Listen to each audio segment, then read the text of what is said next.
بسم الله الرحمن الرحيم، والصلاة والسلام على أشرف المرسلين. إخواني أخواتي الكرام، السلام عليكم ورحمة الله. في هذا الفيديو والذي أرسله لي أحد الأصدقاء أو أحد أفراد عائلتي، وطلب مني أن أنشره في قناته، وطلب مني هل هذين الطائرين ذكر أو أنثى أو ذكرين.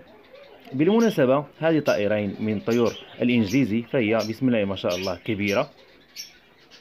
أنتم من ستجيبون على هذا الأخ الكريم، هل هما ذكرين أو أنثتين أو ذكر وأنثى، مع التعليل ووضع التفسير في التعليقات. شكرا للأخ جواد، شكرا للأخ ربحي، وشكرا للأخت ضحى. ها أنا قلت أسماءكم. أحبكم في الله.